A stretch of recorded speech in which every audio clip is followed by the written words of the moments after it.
जय Hind and very good morning दोस्तों। मैं अमर चौधरी, आपका होस्ट और आपका दोस्त, तमाम लोगों का, और मैं तो कहूंगा परिवार के लोगों का नहीं कहूंगा, क्योंकि अब हम एक परिवार का हिस्सा बन चुके हैं। जिस परिवार का नाम शख्सियत कह लीजिए, जिस परिवार का नाम श्री कुशालदास विश्वविद्यालय कह लीजिए, हम सब एक दूसरे से इस कदर जुड़ चुके हैं कि 10 बजे अगर एक दूसरे से मुलाकात ना हो तो मुझे तो पूरा पूरा दिन अधूरापन सा लगता है, कि ऐसा लगता है I have missed something today. Ram Kumar Rewar साहब सादुल शहर से हमारे साथ जुड़ चुके हैं। Very very good morning Ram Kumar sir, आज आपका अंदाज कुछ बदला हुआ है, क्या बात है, वेरी गुड। नेमपाल बराड़ साहब गुड मॉर्निंग जी, नेमपाल बराड़ जी welcome. Yogesh practitioner, Shivansh Sharma ji yoga practitioner, स्वागत है आपका, thank you so much. Bhati साहब स्वागत है आपका, गुड मॉर्निंग। रोज बोडला सरपंच जी गुड मॉर्निंग। रहमत पुनिया जी वेरी गुड मॉर्निंग। तमाम लोग हमारे साथ जुड़ चुके हैं। 10 बजे हैं और जैसे ही 10 बजने का समय होता है हमें भी इंतजार होता है तमाम लोगों से जुड़ने का। राजेंद्र प्रसाद चौहान साहब गुड मॉर्निंग, स्वागत है राजेंद्र सर आपका। Swati Joshi ji very good morning, स्वागत है आपका। How are you today? आप तमाम लोग, मैं पूरी उम्मीद करता हूं बेहतर होंगे, शानदार होंगे, लाजवाब होंगे, क्योंकि आप लोग तो बेहतरीन लोग हैं और बेहतरीन लोग हमेशा बेहतर ही रहने वाले हैं।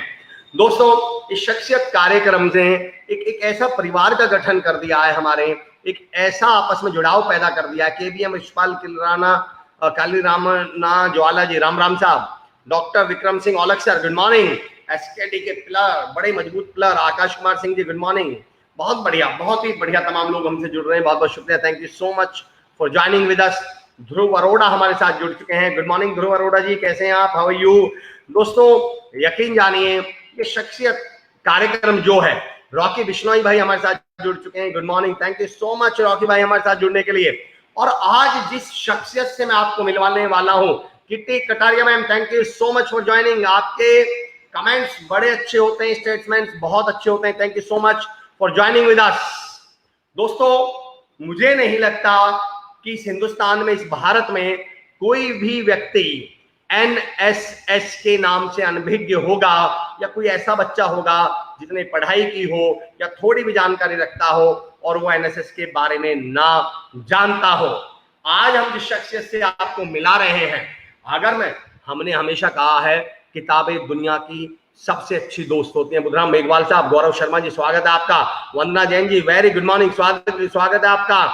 किताबें दुनिया की सबसे अच्छी दोस्त होती हैं, लेकिन आज मैं जिस शख्सियत से आपको मिलवाने वाला हूं, अगर मैं उन्हें टॉकिंग बुक कहूं, अगर मैं उन्हें बोलती किताब कहूं, अगर मैं ये कहूं उनके पास वो हर चीज है जो हमें जिंदगी में आगे बढ़ने के लिए, जीने के लिए, बेहतर इंसान बनने के लिए चाहिए, वो सारा ज्ञान, वो सारी समझ हम उनसे अगर सीख लें, हम उन लोगों को सुन लें, तो हम अपनी जिंदगी में न केवल एक बेहतर नेतृत्वकर्ता बन सकते हैं, बल्कि एक बेहतर इंसान और एक कामयाब इंसान भी बन सकते हैं। नरेश सिंह नायल साहब गुड मॉर्निंग है, स्वागत है आपका। Ramesh Sharma G D pharma SKD university, स्वागत है आपका।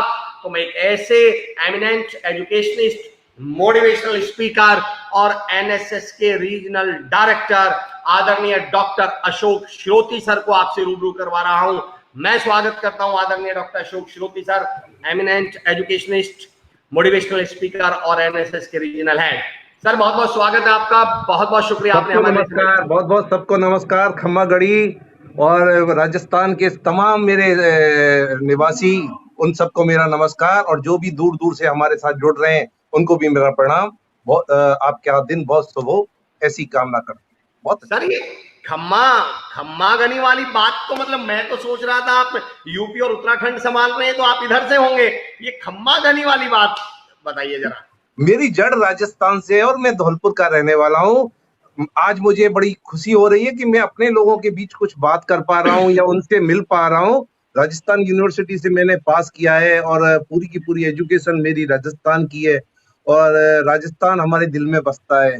जब तक अपनी लोगों से बात ना हो, संवाद ना हो और उनके लिए कुछ करने की इच्छा ना हो तो मजा नहीं आता। क्या बात कही है, क्या बात कही है सर। राम कुमार रेवार साहब आपका बहुत बहुत स्वागत कर रहे हैं जी। आज की शख्सियत डॉक्टर अशोक श्रोती जी का प्रणाम एवं दिल से स्वागत है, क्या बात है। नरेश सिंह नायल साहब वेलकम सर जी बोल रहे हैं। बुधराम मेघवाल जी कह रहे हैं बहुत बहुत स्वागत है आपका। एनआई बिश्नोई जी, आकाश कुमार सिंह, तमाम लोग आपका स्वागत कर रहे हैं अशोक सर। मेरा एक सवाल सर, ये एनएसएस से आपका जुड़ाव कैसे हुआ, एनएसएस में आप कैसे आए? एनएसएस से जुड़ाव का विषय अमर जी, राष्ट्रीय सेवा योजना अपने आप में एक बहुत बड़ी चीज है और इसे एनएसएस ना कहें तो हम कहें नॉन स्टॉप सर्विस। और हाँ 99 जी जी जी नॉन स्टॉप 99 में सर्विस, आपने जी नया नाम दे दिया। 99 में मेरा यूपीएससी के माध्यम से सिलेक्शन हुआ और फिर 21 साल की सेवाएं मैं कंटिन्यूअस दे रहा हूं अपनी ये राष्ट्रीय सेवा योजना परिवार को। लेकिन उससे पहले मैं यूथ एक्टिविटीज से जुड़ा रहा, धौलपुर में बहुत सारे हमने काम किए, ट्राइसम योजना के अंतर्गत बहुत बड़ा काम वहां चलता था उस वक्त। अभी आप नाम शायद सुना होगा, प्रेम सिंह मेहरा जी, जो इलेक्शन जी कमीशन राजस्थान गवर्नमेंट रहे, ये सभी लोग अपने सुनील अरोड़ा, विनोद जोशी साहब, ऐसे लोगों के साथ काम करने का मुझे अवसर मिला। ये मेरी खुशकिस्मती है और उनके माध्यम से मेरे व्यक्तित्व में भी बहुत परिवर्तन आया सर। क्या बात है, क्या बात है। महेश आर्य जी लिख रहे हैं, नमस्ते जी। महेश आर्य पीएचडी स्कॉलर, एसकेडी यूनिवर्सिटी, स्वागत करते हैं आपका। राम कुमार रेवार साहब स्वागत कर रहे हैं। अशोक सर, मैं एक सवाल पूछना ये चाह रहा था कि ये एनएसएस की आइडिया जो जनरेट हुआ इंडिया में, इसकी जो शुरुआत हुई, उसके पीछे मिशन क्या था, वजह क्या थी, किस वजह से एनएसएस इंट्रोड्यूस किया गया?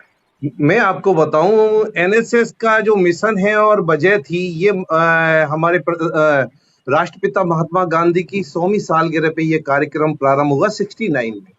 और नेहरू जी इसके पूरे के पूरे प्रणेता जी हैं, हमारे पूर्व प्रधानमंत्री जी। उनने जब देखा कि हमारा नौजवान जो एजुकेशन पा रहा है और एजुकेशन का साथ मुझे लगता है उसके पास में बहुत अच्छी नॉलेज है, लेकिन नॉलेज का उपयोग कहाँ हो, अपनी पढ़ाई के साथ साथ में हम नॉलेज ट्रांसफर कहाँ करें, प्रैक्टिकली कहाँ जाकर देखें। तो उस वक्त ये आंदोलन शुरू हुआ और ये सरकार का कार्यक्रम है, लेकिन मैं तो कहूंगा ये जन आंदोलन है। करोड़ों लोग इससे जुड़े हुए हैं और 40 लाख नौजवान वर्तमान में आज एनएसएस के मेंबर हैं। करोड़ों लोगों ने फायदा लिया। तब जाकर ये चीज आई कि हर व्यक्ति अपनी पढ़ाई के साथ साथ कुछ दिन गांव में जाकर हिंदुस्तान को देखे, समझे और हिंदुस्तान की रचना में अपना, पुनर्निर्माण में अपना योगदान दे। और उसके अंतर्गत 2 प्रोग्राम हमारे होते हैं, बड़े सुंदर प्रोग्राम है। एक रेगुलर एक्टिविटीज के नाम से अपन बोलते हैं और एक होता है स्पेशल कैंप। रेगुलर एक्टिविटीज में तमाम कार्य कर सकते हैं, वृक्षारोपण है, ट्री प्लांटेशन है, पानी की टोटी बंद कर देना, लाइट अगर मिस यूज हो रहा है तो उसे बंद कर दो, तमाम तरह की एक्टिविटीज है, पल्स पोलियो अभियान है, कोरोना उसी का एक पार्ट है। लेकिन विशेष कैंप हमारे यहाँ की बहुत अच्छी एक खूबसूरत स्कीम है और उसके अंतर्गत हम 7 दिन, जो पुरानी गुरुकुल की पद्धति थी कि गुरुजी के संरक्षण में 50 बच्चे सुबह पूरे होल नाइट रुकते हैं और 7 दिन प्रवासी एक गांव में जाकर हम रहते हैं, जिसे गांव पूत कहते हैं, और उसमें रहकर बच्चे सीखने की एक प्रक्रिया होती है। और मैं तो कहूँ अमर जी, उस वक्त हमारी बारीकियों को हमारे गुरुदेव पकड़ लेते हैं कि हम कुछ तंबाकू खाते हैं, बीड़ी पीते हैं, ये तो है नेगेटिव पार्ट, लेकिन पॉजिटिव ये है कि मेरे में कल्चर का हुनर है, मेरे में बाग फुटता है, मैं लिख अच्छा सकता हूँ, मैं चित्रकला प्रस्तुत करता हूँ, मेरे अंदर कल्चर इवेंट की क्षमता है और मैं एक डिबेटर हूँ। तो इसी डिबेटर से निकलते हैं दीपक चौरसिया, इसी डिबेट से निकल के आते हैं हमारे आशुतोष राणा साहब। ये सब एनएसएस के अपने प्रोडक्ट हैं, एनएसएस की तरफ से निकलकर वहां तक पहुंचे। क्या बात है। तो अशोक सर, अगर मैं ये कहूं, भूपेंद्र सिंह कंसाना जी, राम राम जी, स्वागत है आपका। अंशुल हरियोत जी, बहुत बहुत स्वागत। बाबूलाल शर्मा जी। अशोक सर, अगर मैं ये कहूं, कॉलेज पे बोर्ड बाहर गेट पर लिखा होता है बड़े बड़े शब्दों में, शिक्षार्थ आइए, सेवार्थ जाइए जी, तो मुझे ऐसा लगता है एनएसएस ने जो सेवार्थ जाइए, इस बात को शायद एनएसएस ने पूरा किया है। कहीं ना कहीं हमारा एजुकेशन ये बन चुका था कि शिक्षार्थ आइए और नौकरियार्थ जाइए। शिक्षा के लिए आया और बच्चा नौकरी के लिए गया, वो सेवा बीच में मिस हो गई थी। तो एनएसएस क्या सेवार्थ जाइए को पूरा करता है? जी जी अजय जी, मैं बड़ी सुंदर बात आपको बताऊं कि हमारी जो शिक्षा पद्धति है, क्योंकि हमारे जितने साथी जुड़े हैं मुझे लगता है शिक्षा क्षेत्र से हैं सभी, शिक्षा पद्धति मैकाले की एजुकेशन पद्धति का आधार है और उस आधार में हम केवल सिद्धांतिक एजुकेशन को पा रहे हैं और सिद्धांत के आधार पर हम कॉलेजों में पढ़ते हैं और हमें पढ़ाया जाता है। लेकिन प्रैक्टिकल क्या है ये कभी हमें समझाने की कोशिश नहीं की। मान लो चाहे हमारी फिजिक्स की क्लास हो या केमिस्ट्री की क्लास हो, वहां प्रैक्टिकल का एक प्रावधान है, लेकिन सामान्य हमारी जैसे आर्ट साइड की क्लास है, कॉमर्स की क्लास है, यहाँ प्रैक्टिकल के प्रावधान नहीं होते। आप किताब पढ़कर खाना बनाना नहीं सीख सकते, किताब पढ़कर कार चलाना नहीं सीख सकते। इसके लिए जरूरी है आप स्टीयरिंग पे बैठे या फिर सब्जी भगोनी में बनाएं और देख रेख में कोई गुरुदेव आपको पीछे से बाज करें, तब जाकर मुझे लगता है कि हम अपनी जो क्वालिफिकेशन है उसका सही उपयोग करते हुए संपूर्ण नागरिक बन सकते हैं या संपूर्ण व्यक्तित्व के धनी बन सकते हैं। और इसका मूल कार्यक्रम एनएसएस के माध्यम से बहुत आसानी से संभव। अशोक सर थोड़ा सा लेफ्ट हो जाइएगा आप, हाँ थोड़ा सा, या तो ठीक है। जी सर ये बिल्कुल सही है। सर मैं अगला सवाल लूं उससे पहले आकाश कुमार सिंह पूछना चाहता हूं आपसे, सर उच्च शिक्षा में वैकल्पिक क्यों है, क्यों नहीं?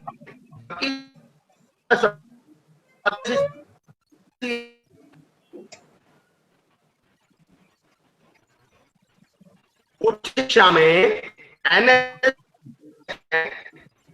अनिवार्य क्यों नहीं है, जबकि सबसे अच्छा माध्यम? जी मैंने जी अजय जी मैंने प्रश्न पढ़ा है। ये कह रहे हैं कि ये अनिवार्य क्यों नहीं है उच्च शिक्षा के अंतर्गत। मैं आपको बताऊं कि कोठारी आयोग की रिकमेंडेशन है, प्रोफेसर दौलत चंद कोठारी जो हमारी उच्च शिक्षा के लिए उन्होंने अपनी रिकमेंडेशन दी और आयोग बना उच्च शिक्षा आयोग, तो उसका एक महत्वपूर्ण कार्य था कि हर बच्चे को एंगेज रखना है, हर बच्चे को हमें किसी ना किसी एक्टिविटीज में एंगेज रखना है। और उसी समय ये 3 चीजें निकल कर आई।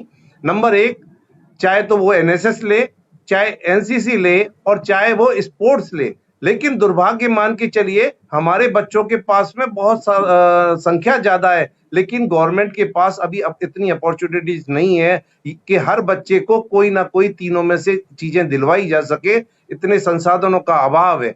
ये मूल कारण है। लेकिन गवर्नमेंट ये विचार करती है कि ये चीजें आम कॉलेज में अवश्य होनी चाहिए, ताकि बच्चे जो रेगुलर हमारे पंजीकरण है वो तो साथ साथ रहें, अन्य बच्चे भी इनके साथ मिलकर ये एक्टिविटीज कर सकते हैं। हनु जी आपका स्वागत कर रहे हैं, सर मोनिका श्रीवास्तव जी स्वागत कर रहे हैं। हमारे यूनिवर्सिटी के करियर काउंसलिंग हेड और एडमिशन सेल के हेड को भी कह रहे हैं, I can proudly say that I also managed volunteer during my university। क्या बात है।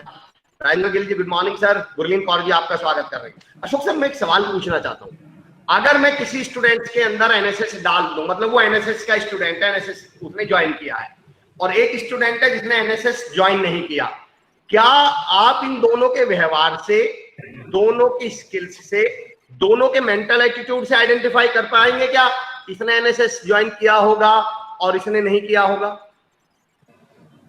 अमर जी आपने बहुत अच्छा सवाल उठाया है कि एनएसएस और नॉन एनएसएस में कितना अंतर है।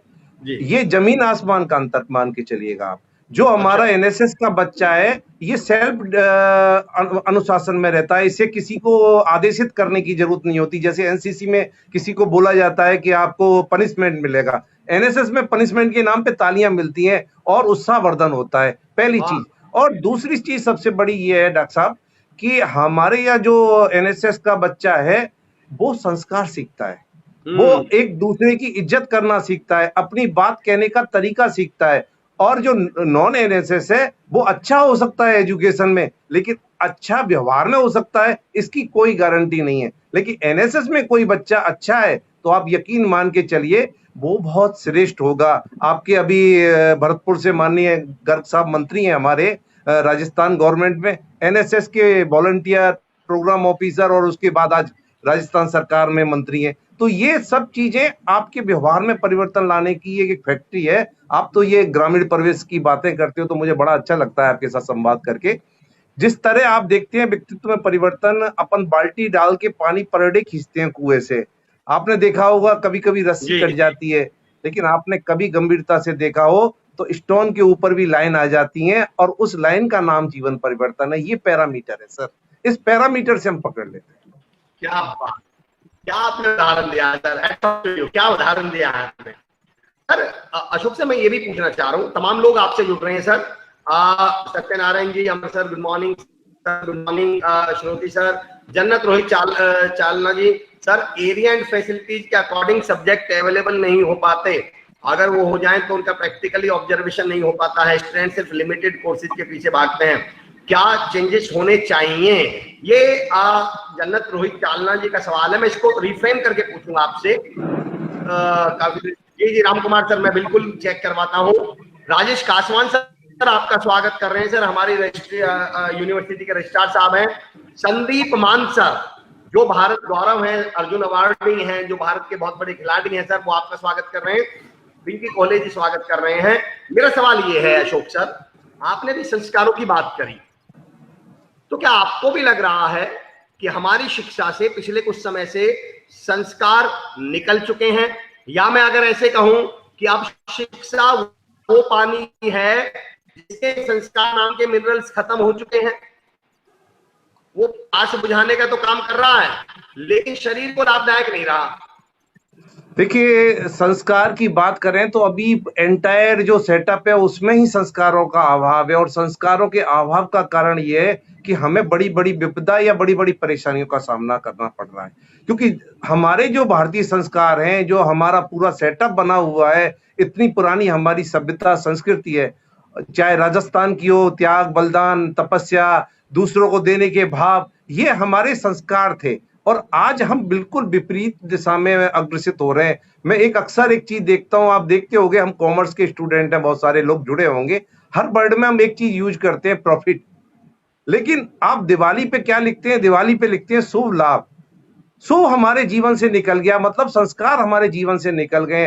अब हम केवल लाभ की बात कर रहे हैं, और लाभ की बात जब जब होती है तब आप ये मान के चलिए कि शोषण होता है, उत्पीड़न होता है, और इनडायरेक्टली मैं तो ये कहूं कि पैसा अर्जन ही हमारा जीवन हो जाता है, वहां संस्कार वैल्यूएबल नहीं होते।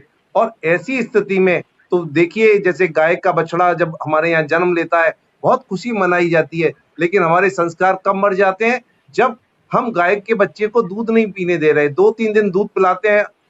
वास्तविकता है, प्रकृति ये कहती है कि हम जब तक दूध पिलाएं उसे, जब तक कि वो घास और अन्न खाना प्रारंभ नहीं कर दे, और उसके बाद जो बचता है उसका उपयोग मैं और आप करें, तो वो हमारा लाभ है। ये लाभ नहीं है कि पहले दिन से ही हम गाय के बछड़े को छोड़ दें अलग और हम अपना लाभ लेना शुरू कर दें, तो मुझे लगता है अनीति होगी। ये ही संस्कार की छोटी सी पर्दी हो सकती है। हमें अपने संस्कारों में माता पिता की इज्जत, गुरु की इज्जत, और तमाम सिस्टम के साथ में सृष्टि के साथ इज्जत, क्योंकि हम अपनी नदियों को माँ बोलते हैं, पेड़ों को बहुत सम्मान देते हैं, ये सब हमें पोषित करती हैं, ये हमें संरक्षित करती हैं। और हमारा इनके प्रति आचरण क्या है कि दोहन, केवल मात्र दोहन, मैं ये कहूंगा दोहन नहीं करें, कृपया कर उपयोग करें, इनका सदुपयोग करें, जितनी जरूरत है उतनी चीजों का इस्तेमाल करें।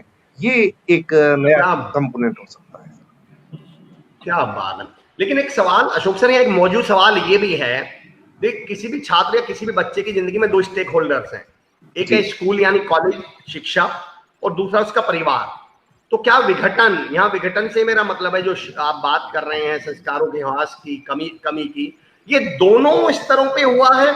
और अगर दोनों स्तरों पे हुआ है तो आप क्या कहना चाहते हैं कि हम इसको कैसे रिवाइव कैसे कर सकते हैं वापस? ये वास्तविकता आप कह रहे हैं, ये बिल्कुल सत्य है, ये दोनों स्तर पे हुआ है। जैसे जैसे न्यूक्लियर फैमिली बनी, छोटे परिवार की जो संरचनाएं बनी, उनका परिणाम ये हुआ कि वो पूरे के पूरे सेटअप से अलग हैं। माता पिता, 2 बच्चे, ये जीवन हो गया, और इसके साथ में ही हमने अपने गांव को छोड़ दिया, माइग्रेट होकर शहर की तरफ प्रस्थान कर गए। तो जो हमारी परंपराएं थी, जो चीजें सिखाई जानी थी, जो सुबह चरण स्पर्श की एक प्रवृत्ति थी, नमस्कार करने का जो एक लहजा था, अदब करने का जो तरीका था, उस सबसे बच्चा बिल्कुल विमुख हो गया। अभी मैं आपको एक छोटा सा उदाहरण देता हूं कि लॉकडाउन में हमने एक चीज बहुत बारीकी से देखी, और जितने दर्शक होंगे या सुन रहे हैं आज लोग, वो सभी ने देखा होगा, रामायण का जितना अच्छी तरह से इस बार हम लोगों ने समझा है और देखा है, एक दूसरे के प्रति दायित्व, एक दूसरे के प्रति कर्तव्य, ये चीजें मुझे लगता है कि अपन ने जब देखी थी तब मनोरंजन के बिहाफ पे देखी थी, आज हमने देखी है जिम्मेदारी के बिहाफ पर। और जब जिम्मेदारी के बिहाफ पर हम अपने बच्चों को कर्तव्य और संस्कार सिखाते हैं, तो आप यकीन मानिए वो आपको रिटर्न भी उतना ही देते हैं। संस्कार जीवन का आधार है। हमें पशु से मनुष्य बनाने का काम कोई व्यक्ति करता है तो वो संस्कार करते हैं। अगर संस्कार अच्छे अगर आप सिखाएं तो शेर भी इंसान के साथ रहना सीख सकता है। ये ऐसा आपने अफ्रीका में देखा होगा। और ये संभव है चीजें, लेकिन अगर वो हिंसक प्रवृत्ति में रहता रहेगा तो फिर वो उसकी प्रवृत्ति हिंसक होती चली जाएगी। संस्कार बहुत जरूरी है साहब, बिना संस्कार के मुझे लगता है नई पीढ़ी का उद्धार संभव नहीं। क्या बात है। मैं इसी से रिलेटेड एक सवाल और पूछूं उससे पहले, राम कुमार रेवाड़ साहब का एक मैसेज है। एनएसएस एक बहुत ही बढ़िया संस्था है जो देश हित में, समाज हित में, हर कार्य में अपनी अहम भूमिका निभाने में तत्पर रहते हैं। इनमें से एक महान शख्सियत आज हमारे बीच में है डॉक्टर साहब। हम लोग साहब को सैल्यूट करते हैं समाज सेवा से जुड़े रहने के लिए, और उम्मीद करते हैं जितने भी आज के हमारे दोस्त साथ दे रहे हैं वे सब आपकी बातों से प्रेरणा लेंगे। क्या बात है। प्रवीण कुमार राजभर सर स्किल के सीईओ हमारे साथ जुड़ चुके हैं। सर नमस्कार बोल रहे हैं आपको प्रवीण सर, बहुत बहुत स्वागत है प्रवीण सर आपका। घनु सारस्वत जी, क्या बात है घनु सारस्वत जी, मेरी life profit and loss statement बन गई है। आपका सवाल जरूर हम लेंगे। जेपी जगतिया जी, गुड मॉर्निंग सर। मैं एक सवाल पूछना चाह रहा था, इस कोरोना के दौरान एनएसएस का क्या योगदान रहा, क्या रोल रहा आपके वॉलंटियर्स का, आपके लोगों का? जी जी जी जी, कोरोना काल तो मुझे लगता है कि एनएसएस को जो हमने 50 साल में बनाया जी, वो हमने केवल 6 महीने में उसे डबल कर दिया है। इतना जल्दी मतलब रिवाइव होना मुझे नहीं लगता कि इतना अच्छा कहीं भी हुआ होगा एनएसएस के, क्योंकि हमारे पास में युवा शक्ति है। और जब जब प्रधानमंत्री जी ने आह्वान किया भारत सरकार के माध्यम से, 4 बार अपने जो संबोधन माननीय प्रधानमंत्री जी के हुए हैं, या ये मान के चलें जो कंटिन्यूअस ब्रीफ होता है होम मिनिस्ट्री का और अपने स्वास्थ्य मंत्रालय का, तमाम मंत्रालयों का जो 4 बजे रेगुलर फ्यूचर था, कम से कम 6-7 बार एनएसएस का उन्होंने जिक्र किया। और एनएसएस पे जो विश्वास हमारे प्रधानमंत्री जी हो, माननीय मुख्यमंत्री जी हो, या राजनीतिक दल हो, इन सब ने किया। और उसका परिणाम क्या हुआ कि हमने 3 इवेंट में अपने इवेंट को रन किया। पहला इवेंट था कि बचाव और जानकारी देने का काम, क्योंकि सबसे पहले हमें स्वयं की रक्षा करनी है। और स्वयं रक्षा में एनएसएस ने एक संकल्प लिया कि हम लॉकडाउन का स्वयं पालन करेंगे, बच्चे अपने परिवार में पालन करेंगे, बेवजह ऐसा कुछ नहीं करेंगे जिसकी वजह से गवर्नमेंट को सख्ती बरतनी पड़े या दिक्कत आए। और जो मटेरियल भारत सरकार ने हमें प्रोवाइड कराया, उस मटेरियल को हमने आम जन तक सोशल मीडिया के माध्यम से करोड़ों लोगों तक पहुंचाने का काम ये हो पाया है। तो ये प्रशिक्षण का ही परिणाम है। और दूसरा दौर जब आया, जब शुरू हुआ प्रवासी नागरिकों की वापसी, वहां एक नया कंसेप्ट खुलकर आया कि राहत कार्य प्रारंभ किए जाए। राहत कार्य में भोजन देने का काम है, अपने अपने घर के सामने का रास्ता खोल दें या जगह दे दें ताकि लोग बैठ जाएं, उन्हें पानी पिलाने का काम कर सकते हैं। हमारे पास में एडिशनल चप्पल हैं, शूज हैं, या जो भी साधन है उन्हें दे दें। जो हमारे प्रवासी नागरिक लौट लौट के जा रहे हैं, उनके लिए अपने पास जो संसाधन है, जो अपनी क्षमता है, और दूसरी क्षमता क्या है, जो भामाशाह इस कार्य को कर रहे हैं, जो बड़ी बड़ी जिनके पास में आर्थिक संसाधन है, वो लोग जो कार्य कर रहे हैं, उनमें हम हेल्पिंग एंड के रूप में काम करें। राशन का जो कंसेप्ट भारत सरकार लेके आई, संबंधितों को राशन मिले। लेकिन आप जानकर अमर जी, आपको बड़ी खुशी होगी कि हमारे राशन की व्यवस्था में 90% लोग राशन लेते हैं, 10% लोग राशन नहीं लेते आज भी। और जो नहीं लेते उनके साथ हम लोगों ने संवाद किया, और जो बाहर से आए लोग, उन्हें राशन देने के लिए उनके अस्थायी कार्ड या अस्थायी पर्ची बनाकर उन्हें राशन दिलाने का काम किया। उनके बैंक खाते नहीं थे, उनके बैंक खाते खुलवाने का काम किया। और आपको एक हैरानी होगी कि मैं आज मातृशक्ति का अभिनंदन कर रहा हूं इस वक्त, कि हमने जैसे ही आह्वान किया कि आज मास्क की बहुत आवश्यकता है, मास्क होने चाहिए, तो 3 लेयर मास्क लोगों ने यूट्यूब से सीखे, और बच्चियों ने अपनी गुल्लक से पैसे निकाल कर जो उनकी सेविंग थी उसे तोड़कर फिर उसके बाद में उन्होंने मास्क बनाए हैं। और ये 1-2 नहीं है, अगर एनएसएस के हिसाब में ही देखे जाएं तो करीब 60 या 65 लाख मास्क हम लोग एंटायर इंडिया में बांट चुके हैं। और इसमें एक चीज अमर जी बड़ी अच्छी आई, क्योंकि एजुकेशन और प्रैक्टिकल में बड़ा अंतर है। एजुकेशन होता है कि मास्क का उपयोग करें, प्रैक्टिकल ये होता है उसका निर्माण करें। जो उपयोग और जो बनाता है और निर्माण करता है, वो सदैव उपयोग करता है। अब हमारे बच्चे क्या मास्क लगाकर अपनी यात्राएं करते हैं, मास्क लगाकर अपनी बात करते हैं, और उन्होंने अपने परिवार को प्रेरित किया है कि मास्क लगा के रहना है।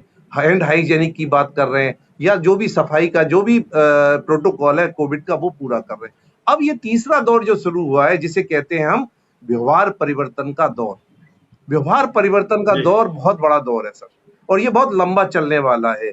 जैसे कि अपने जापान है, चाइना है, आपने देखा होगा हर व्यक्ति वह मास्क यूज करता है, सोशल डिस्टेंस मेंटेन करता है। अब हमें ये अपनी जीवन शैली का पार्ट बनाना होगा। अब हम इनके बिना जी नहीं सकते। अगर हमें सुरक्षित रहना है तो हमें अब मास्क का उपयोग करना ही होगा। अब आप हैरान हो जाएंगे, कल का मैं एक विषय वृतांत बता रहा हूँ कि एक बहुत अच्छी परिवार के लोग कार से अपनी यात्रा प्रारंभ कर रहे थे। एक बच्ची कार से उतर के आई और वो कहती है मेरा मास्क रह गया। वो तत्काल पहले गाड़ी रोककर मास्क लेने गई है। तो अरे ये वाह जो कंपोनेंट है, ये जो परिवर्तन है, क्या ये वाकई में अमर जी, ये भारत को स्वस्थ बनाने की ओर लेके जा रहा है। और जब हमारा स्वास्थ्य पे खर्चा कम होगा, आप यकीन मानिए हमारी आयु बढ़ जाएगी, तो मानव संसाधन बढ़ जाएगा, और जो आत्मनिर्भर भारत का सपना है वो बहुत नजदीक दिखने लगा है। अब ज्यादा दूरी नहीं है, बहुत नजदीक दिख रहा है। क्या ऐसा बात मेरा है। आपसे बात करके तो मुझे भी एक उत्साह और एक जोश और एक उम्मीद जगी है कि वास्तव में बहुत नजदीक है आत्मनिर्भर भारत का सपना। प्रवीण कुमार राजभर सर कह रहे हैं वाह बहुत बड़ा कंट्रीब्यूशन सर। डॉक्टर आकाश मीणा हमारी शख्सियत का हिस्सा, ग्रेट बोल रहे हैं। Nirmal Kumar ji good morning. नरेंद्र कुमार सोलंकी जी कह रहे हैं स्वागत है सर। अशोक सर मैं एक सवाल पूछना चाह रहा था, आपकी इन बातों से मेरे मन में एक बात उठी है सर। आपको क्या आपको नहीं लगता इस दुनिया की और खासतौर से हमारे देश की 90% समस्याएं, चाहे समस्या कितनी भी बड़ी हो, और उसकी जड़ में हमारी आदतें हैं। जैसे मैं उदाहरण देता हूं, भाई हमारे देश में लाइट की कमी है, तो मैं सोचता हूं वास्तव में लाइट की कमी है या समस्या ये है कि हम लाइट जल्दी छोड़ देते हैं। हम कहते हैं ट्रैफिक जाम बहुत है, ट्रैफिक की बहुत समस्या है। तो मेरा सवाल ये है क्या ट्रैफिक की समस्या है या हम कहीं भी गाड़ी घुसा देते हैं समस्या ये है। हम कहते हैं भ्रष्टाचार की समस्या है, तो क्या वास्तव में भ्रष्टाचार हमें आदत से नहीं जुड़ा। तो ये आदतों पे आप क्या कहना चाहते हैं कि क्या आपको लगता है कि अगर हमारे युवाओं की आदतों पे काम कर लिया जाए, हमारी आदतों पे काम कर लिया जाए, तो 70% समस्याएं तो वैसे ही खत्म हो जाए। आप क्या कहना चाहते हैं। अमर जी, आदत ही सबसे बड़ी व्यक्ति के जीवन को निखारने की प्रवृत्ति है। और आदत का मतलब अगर दूसरा अर्थ लें तो ये अनुशासन है, डिसिप्लिन है। जी जो आपका डिसिप्लिन है, जो जीने की एक तरीका है, अगर वो परिवर्तित होता है, आप यकीन मानिए बहुत जल्दी सारी चीजों में परिवर्तन हो जाता है। आदत बदलना बहुत जरूरी है, और आदत ना तो एक दिन में लगती है और ना एक दिन में छूटती है। 60 दिन का इसका प्रोटोकॉल है, 60 दिन इसे जी अपने को फॉलो करना पड़ेगा। सिगरेट पीने वाले की जब अपन सिगरेट छुड़ाने की बात करते हैं, 60 दिन उसकी मॉनिटरिंग करने की आवश्यकता होती है। तंबाकू छुड़वाने के लिए भी आपको 60 दिन मॉनिटरिंग करनी होगी, और ये 60 दिन में ही आपके सर तक चढ़ती है चीज कि हम इसके बिना रह नहीं सकते, सुबह हमें प्रॉब्लम हो जाएगी। तो ये आदत बदलना बहुत जरूरी है। और हिंदुस्तान की जो आपने बात कही, हमारे पास संसाधन की कोई कमी नहीं है, उनके सदुपयोग की जरूरत है, एक आदत की जरूरत है। अगर अच्छी आदतें आ जाएं, और अच्छी आदतों के लिए हमें अपने जीवन को डिसिप्लिन में लाना होगा। और डिसिप्लिन के लिए क्या हो सकता है, युवाओं के लिए मैं खासकर एक निवेदन करूंगा, क्योंकि बहुत बड़ा वर्ग हमारे साथ जुड़ा हुआ है। हमें 2 चीज पे काम करना चाहिए। नंबर 1, 1 घंटा अपने शरीर के लिए दें, 1 घंटा देह को और 1 घंटा देश को। इस कंसेप्ट पे जब हम काम करेंगे, आप देखिए अपना जीवन ऑटोमेटिकली सेटअप हो जाएगा, सिस्टमेटिक हो जाएगा। तो 1 घंटा जो हम अपने देह को दे रहे हैं, उसके अंदर हम मालिश कर सकते हैं, योग कर सकते हैं, पीटी कर सकते हैं, व्यायाम कर सकते हैं, कोई खेल खेल सकते हैं, अपने शरीर को चाहे योग के माध्यम से अपने शरीर को अपनी मजबूती स्थिति में ला सकते हैं। और जीवन उसका है, या इस संसार को जीने का अधिकार केवल उसको है जो व्यक्ति स्वस्थ है। क्या और बात जो है। व्यक्ति बीमार है, उसके लिए जी जीवन में कोई जगह नहीं है, उसके लिए केवल हॉस्पिटल और दूसरों पे निर्भरता है उसका जीवन। क्या नंबर 1 बात। और दूसरी बात है देश के लिए। जब देश के लिए काम करना है, तो मैं नहीं कहता कि आप बहुत बड़ा काम एकदम एक पल भर में कर डालेंगे। बहुत छोटे छोटे काम देश के लिए हम कर सकते हैं, और उन कामों के अंतर्गत ऐसे काम है जिनमें हमारी लागत भी नहीं लगती, हमारे आचरण से होते हैं। क्योंकि हर संसाधन की एक लिमिट है। आपने बहुत अच्छी बात कही, लाइट। मैं कहता हूं जितनी लाइट की आवश्यकता, आप लाइट यूज कीजिए। जब आवश्यकता नहीं है, उसे बंद कर दीजिए, क्योंकि लाइट का स्टोरेज नहीं होता। इसकी सबसे बड़ी अच्छाई और बुराई यही है कि हम इसे संकलित नहीं कर सकते। दूसरी चीज, पानी के टैप को हम बंद कर सकते हैं। हम जो पेड़ और पौधे लगे हुए हैं, उन्हें अपन उनकी घेराबंदी करके, या उन्हें जब जरूरत है पानी दे सकते हैं। हमारे जो भारतीय, आप राजस्थान से मेरा जो ताल्लुकात है, इस वक्त राजस्थान से बात कर रहा हूँ, इतनी इतनी बढ़िया बढ़िया संपदा बनी हुई है। आप देखें पुरातत्व स्थल की जो चीजें बनी हुई है, इन्हें अगर मेंटेन ही कर लें तो फिर पधारो हमारे देश वाली कंसेप्ट क्लियर होगा और सब लोग आपके यहाँ टूरिस्ट के नाते आएंगे। उन्हें थोड़ा सा सुधारने की जरूरत है, उन्हें मेंटेन कर कर हम आकर्षित करें लोगों को। और मैंने देखा, ये मैं राजस्थान और गुजरात में अंतर कर रहा हूँ, जो बावड़ियां हमारे यहाँ वीरान पड़ी हुई हैं, जिनका कोई देखने वाला सुनने वाला नहीं है, गुजरात में मैंने वो एक बावड़ी देखी और वो बावड़ी के नाम पे मुझे लगता है खिलौना टाइप की थी, लेकिन टूरिस्ट वहां इतने थे, मैं देख के हैरान हो गया। क्योंकि ये मार्केटिंग और अपनी चीज को प्रस्तुतिकरण के साथ साथ अच्छी तरह रखने का एक तरीका होना चाहिए। हम अपनी संपदा को सुरक्षित कर लें, उसकी देखभाल कर लें, तो मुझे नहीं लगता हमारा जो कल्चर है उसे सुरक्षित कर लें, उस पर और ज्यादा काम करें, बहुत बड़े परिवर्तन हो सकते हैं सब। क्या बात है, क्या बात है। राम कुमार रेवाड़ साहब कह रहे हैं एसकेडी यूनिवर्सिटी एक बहुत बढ़िया मंच दिया है जहां हम डॉक्टर साहब से मिल पा रहे हैं, युवाओं को प्रेरित करने के लिए मार्गदर्शन मिल रहा है और राज्य में बढ़ने के लिए अच्छी शिक्षा के मार्फत ये संस्था साथियों को प्रेरित करती है। क्या बात है। अमित श्रीवास्तव जी वंदे मातरम सर, विमल परमार जी good morning sir, welcome. Deepak Kumar ji welcome sir, तमाम लोग आपको स्वागत कर रहे हैं सर। और संतोष पांडे जी लिखते हैं सर बहुत ही कॉन्फिडेंशियल तरीके से आप अपनी कॉन्फिडेंस के साथ आप अपनी बातों को रख रहे हैं सर, और एनएसएस वॉलंटियर्स की भूमिका को क्लियर करते हुए आपके सुझाव को दिल से सलाम। डॉक्टर संतोष कुमार पांडे लिख रहे हैं ऐसा, एनएसएस प्रोग्राम ऑफिसर, राजा श्री कृष्णा दत्त महाविद्यालय जौनपुर, काउंसलर मुस्कुराएगा इंडिया उत्तर प्रदेश से। क्या बात है संतोष पांडे सर, स्वागत है आपका। एनएसएस ने दिखाया है स्वयं सजय वसुंधरा स्वार्थ, जय हिंद जय भारत जय एनएसएस। क्या बात है डॉक्टर साहब, मेरा विचार तो यह है कि हम अपना स्वार्थ त्याग दें तो आगे बढ़ने से हमें कोई नहीं रोक सकता। राम कुमार रेवाड़ साहब लिख रहे हैं सर, मैं एक सवाल पूछना चाह रहा हूँ, सवाल व्यक्तिगत है। व्यक्तिगत सवाल ये है, आपको एनएसएस से जुड़े हुए कितना समय हो गया और आपने अपने व्यक्तित्व में क्या बदलाव महसूस किए एनएसएस से जुड़ने के बाद, अपने में, अपने अंदर?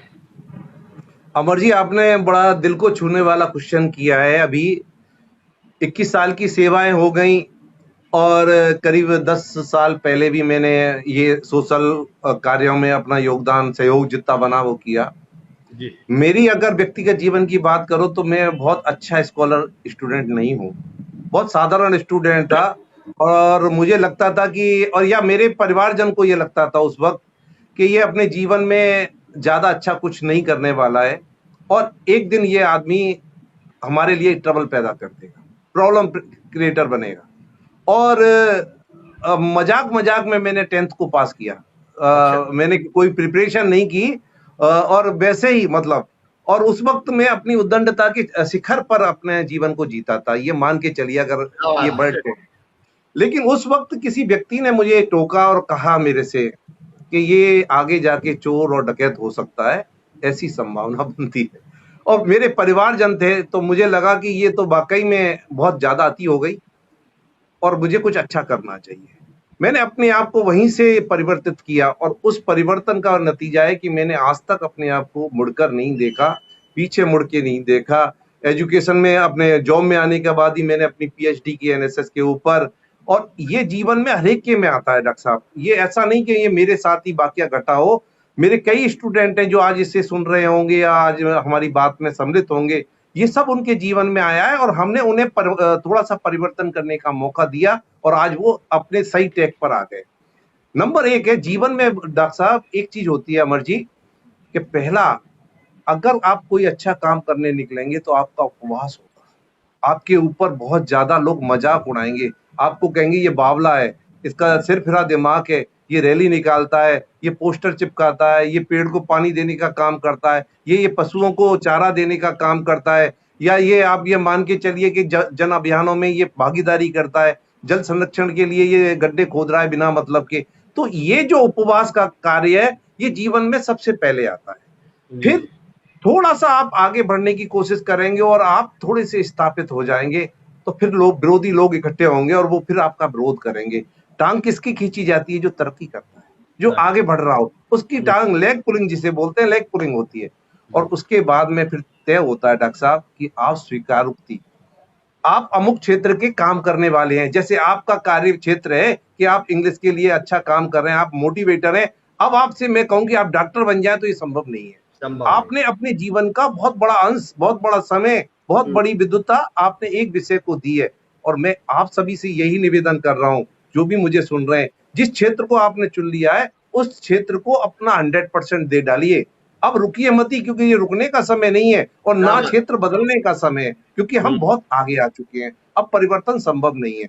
और इन सब के आगे आगे जब हम देखते हैं, जब जब संघर्ष होगा तो आप एक चीज याद रखिए, दृढ़ता के साथ उसका सामना कीजिए, क्योंकि आप अपने मिशन पे सही हैं, आप अपने विचार पे सही हैं, तो आप दृढ़ता से सामना कीजिए, शुद्ध अंतःकरण से पालन कीजिए। कभी भी अपने साथियों के साथ में या जिनके साथ संवाद होता है, अंतःकरण वाला शुद्ध होना चाहिए, डुप्लीकेसी नहीं होनी चाहिए। मेरे कथनी करनी में अंतर होगी तो मैं कभी भी कोई अच्छा काम नहीं कर सकता। और अटूट विश्वास होना चाहिए ईश्वर पर, वो सदैव आपके साथ है, आपके पल पल वो आपके कार्य को मॉनिटर कर रहा है। आप 10 पैसा बोते हैं, वो आपको रिटर्न में 100 पैसे देने के लिए तैयार है। ऐसा ईश्वर दयालु है, अगर आप नेकी के रास्ते पे चल रहे हैं। और आप यकीन मानिए, लोग बहुत जल्दी जल्दी परिवर्तित हुए और हर व्यक्ति, मेरा मानना है अमर जी, हर व्यक्ति किसी अमुक कार्य के लिए बना है। मैं 2 उदाहरण आपको देता हूं, बड़े जनरल उदाहरण है, अपने क्षेत्र से लगे हुए उदाहरण है ये। जी। बाबा रामदेव जब अपनी जर्नी उन्होंने प्रारंभ की थी तो ये आंख से विकलांग थे और अब भी इनको प्रॉब्लम है वो थोड़ी सी, और इनका शरीर भी सपोर्ट नहीं करता था। सब लोग जानते हैं ये बात। मैं इसलिए इस बात को दोहरा रहा हूं, उन्हें घर वालों ने त्याग दिया, परिवार वालों ने उनके प्रति इतना स्नेह नहीं दिखाया और अंतोगत्वा उस व्यक्ति ने मान लिया कि मेरा जीवन खत्म हो चुका है, मैं कुछ नहीं कर सकता जीवन में। और वो सन्यास के रास्ते पे जाके और उन्हें योग और एजुकेशन और उसके उपरांत दवाई, और आज वो एक हिंदुस्तान का जो आत्मनिर्भर भारत के सपने में एक माइलस्टोन के रूप में खड़े हैं। पतंजलि के नाम से एक ब्रांड है और जो हिंदुस्तान लीवर को टक्कर दे रहा है। बहुत आसान विषय है।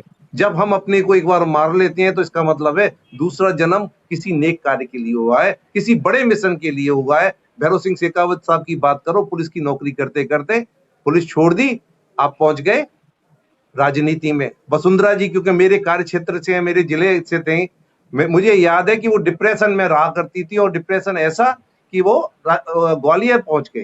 ग्वालियर के बाद जब धौलपुर ने उन्हें दोबारा आह्वान किया, 24,000 मतों से धौलपुर से पहली बार विधायक बनी और फिर आज तक उन्हें रिटर्न नहीं देखा।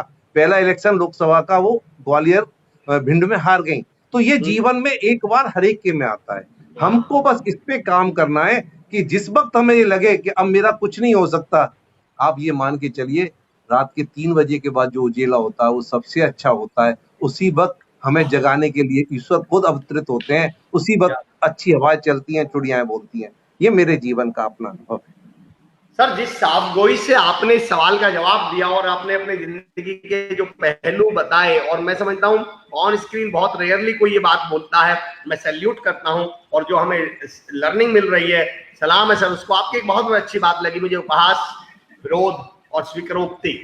नवाज देवबंदी साहब का एक शेर है सर, मुझे बहुत पसंद है कि सफर में मुश्किलें आए तो हिम्मत और बढ़ती है, कोई अगर रास्ता रोके तो जुर्रत और बढ़ती है, अगर बिकने पे आ तो घट जाते हैं दाम अक्सर, और ना बिकने का इरादा हो तो कीमत और बढ़ती है। तो आपने सही कहा कि इंसान अगर अड़ा रहा तो उसकी कीमत बढ़ी रहेगी और पीछे हट गया तो कीमत घट जाएगी। विनोद मेहरडा जी लिख रहे हैं बहुत खूब। अनु पुनिया जी आपको गुड मॉर्निंग बोल रहे हैं। ब्रजलाल शर्मा जी नेहरू युवा केंद्र से लिख रहे हैं, सर मैं नशा मुक्ति अभियान में कार्य करता हूँ, आपकी 60 दिन वाली राय मेरे लिए एक प्रेरणा है। राम कुमार रेवाड़ साहब लिख रहे हैं, डॉक्टर साहब आप बहुमुखी प्रतिभा के धनी हैं, आपको सैल्यूट करते हैं, आपके विचार दिल को छू रहे हैं। सचिन कुमार कक्कड़ साहब गुड। प्रवीण कुमार राजभर सर लिख रहे हैं, such an amazing thought sir. Santosh Pandey sir, अपने अनुभव, अपने जीवन का अनुभव साझा किया सर, पर कमी हर किसी में होती है और बाद में बहुत अच्छाई आती है। एग्जाम्पल परशुराम के जीवन का परिवर्तन, क्या बात है।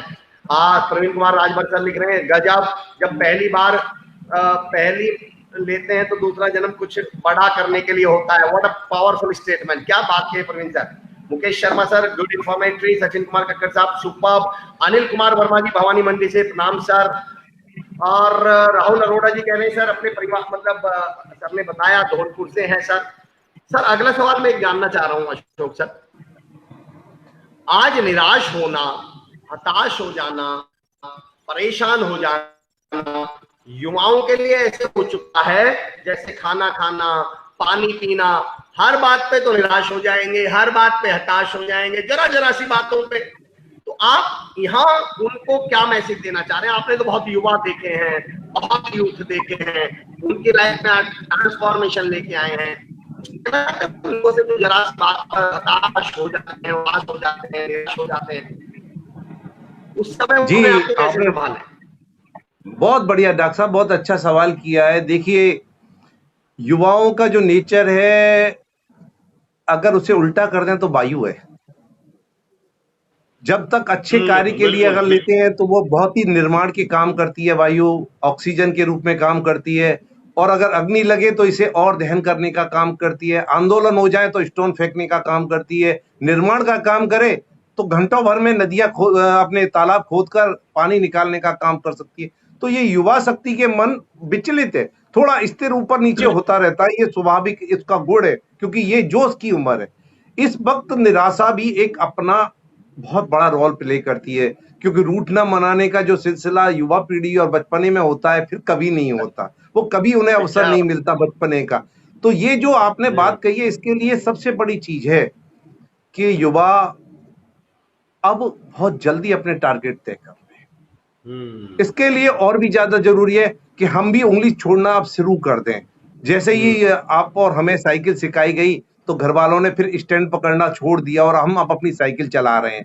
ऐसे ही ये तय कर दिया जाए, सरकार भी तय कर ले और हम भी तय कर लें और नौजवान भी तय कर लें कि 18 वर्ष के बाद में हम पॉकेट मनी अब अपने माता पिता से नहीं लेंगे, हम खुद अर्न करेंगे और अपना जीवन जिएंगे।